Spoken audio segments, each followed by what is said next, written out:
Abu Jahl and company فطرتاً اور naturally آتش پرست لوگوں کی سائڈ لیتے تھے، کیونکہ وہ بھی مشرک تھے اور یہ بھی عقیدتاً مشرک تھے،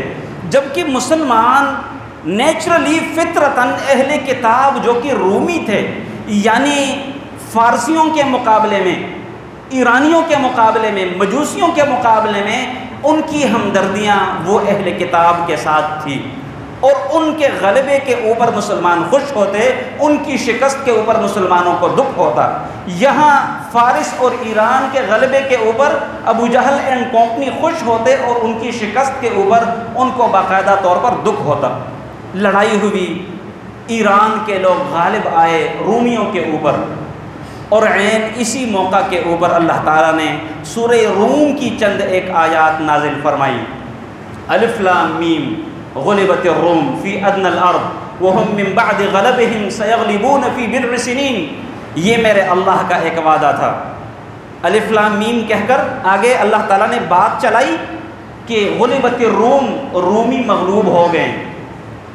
فی ادنی الارض بالکل قریب کی زمین میں، جو کہ عراق کے قریب اور اردن اور یہ جو علاقہ تھا یہ روم سے ایرانیوں نے قبضہ کر لیا تھا،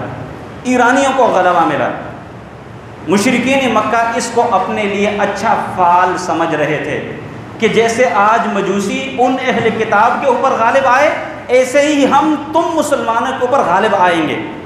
مسلمانوں کو دکھ تھا، مسلمانوں کو تکلیف تھی اہل کتاب کی شکست کی وجہ سے، لیکن جب میرے اللہ نے یہ والی آیات نازل کر دی وَهُم مِّن بَعْدِ غَلَبِهِمْ سَيَغْلِبُونَ فِي بِضْعِ سِنِينَ، کہ ان قریب یہی رومی دوبارہ سے ان ایرانیوں کے اوپر غالب آئیں گے چند ایک سال میں، چند ایک سال کہہ کر میرے اللہ نے بات کو ختم کر دیا، لیکن ساتھ میں یہ بھی کہہ دیا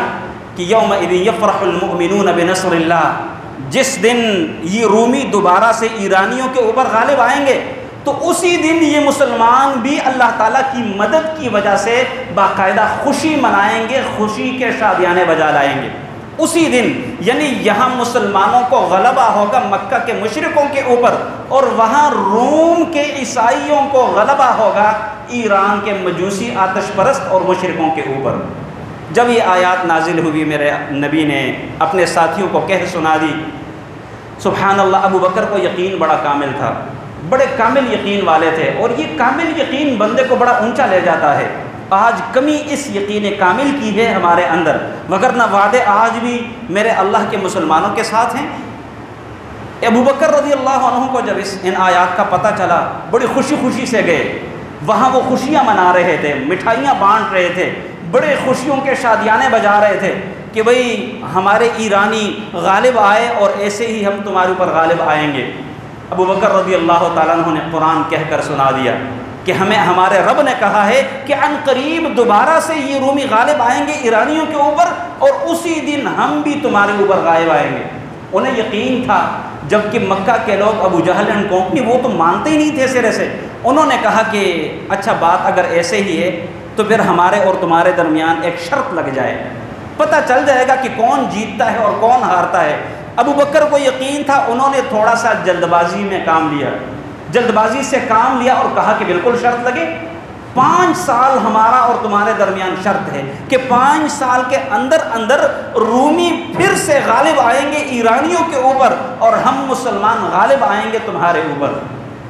جب 5 سال گزرے تو کوئی رومی غالب نہیں آئے ایرانیوں کے اوپر، اور نہ ہی مسلمان مکہ کے لوگوں کے اوپر غالب آئے۔ شرط وہ جیت گئے،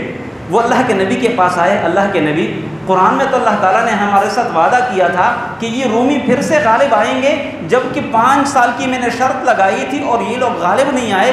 اللہ کے نبی علیہ السلام نے تب ان کو سمجھایا کہ دیکھیے گا ابو بکر،